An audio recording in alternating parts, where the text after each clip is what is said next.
வீடியோக்குள்ள போறதுக்கு முன்னாடி நோவே ஐடியா சேனலை சப்ஸ்கிரைப் பண்ணுங்க. எல்லா ஜாமானும் கரெக்டா இருக்கான்னு ஃபர்ஸ்ட் பார்ப்போம். எல் இருக்கு, கப்ளர் இருக்கு, எஃப்டிஏ எல்லாமே இருக்கு. ஏதோ ஒரு ஜாமான் மட்டும் மிஸ் ஆகிற மாதிரியே இருக்கு. என்னன்னு தெரியலையே. ஆமாண்ணே, கிளாம்ப மறந்தாச்சேண்ணே. டேய் ஆமாண்டா, அதான்டா முக்கியம் பைப்புக்கு. இப்ப சரி, நீ போய் வாங்கிட்டு வந்துடுறா கொஞ்சம் கொச்சிக்காம. என்னண்ணே, இங்க இருந்து 5 கிலோமீட்டர் போகணும்ண்ணே. நீங்க ஏதாச்சும் ஐடியா பண்ணி நீங்களே எதாவது பண்ணுங்கண்ணே. சரி ஓகேவா, பண்ணிடுவோம். அதுக்கு ஒரு வழி இருக்கு.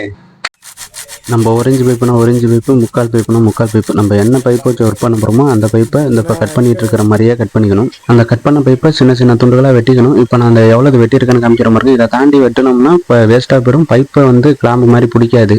நெக்ஸ்ட்டு ஆணி போடுறதுக்கு ஒரு ஹோல்ஸ் மாதிரி போட்டுருக்கோம் பாருங்க. எதுக்காகன்னு கேட்டிங்கன்னா, ஆணியை டைரெக்டாக அடித்தோம்னா பைப்பு தெரிச்சிரும் அப்படிங்கிறதுனால ட்ரில்லிங் மிஷினை வச்சு ஆணி போடுறதுக்கு சின்னதாக ஒரு ஹோல்ஸ் போட்டிருக்கேன். டேரெக்டாக அடித்தா பைப்பு தெரிச்சிடும் அப்படிங்கிறதுனால தான் ட்ரில்லிங் மிஷினை வச்சு போட்டிருக்கேன். இப்போ நமக்கு ப்ளம்பிங் கிளாம்பு ரெடி ஆகிடுச்சு. ஆணியை மாட்டியாச்சு. அதில் ஹோல்ஸ் போட்டிருந்தோம்ல, அதுலேயே ஆணி மாட்டியாச்சு. நமக்கு ஒரு 4 கிளாம்பு தேவை. அதனால 4 துண்டாக வெட்டிக்கிட்டோம். இப்போ அந்த கிளாம்பை எப்படி யூஸ் பண்ணுறதுன்ட்டு நம்ம பார்ப்போம். இப்போ பைப்பு எந்த ஸ்ட்ரைட்டில் வருதோ அந்த ஸ்ட்ரைட்டு கரெக்டாக ஒரு லைன் வேணா கோடை அடிச்சுக்கலாம். கோடை அடிச்சுட்டு அந்த கோட்டு மேலே கரெக்டாக நம்ம கிளாம்பு அடித்தோம்னா அது நமக்கு கொஞ்சம் பைப்பு வர்றது நேராக இருக்கும். இப்போ கிளாம்பு அடிச்சுட்டு இருக்காரு. இதில் இன்னொரு விஷயம் என்னன்னா, இந்த செவரு வந்து சிமெண்ட் பூசாத செவரு. இதில் வந்து கிளாம்பு அடித்தோம்னா 2 சைடு ஆணி அடிக்கும் போது பிடிக்காது.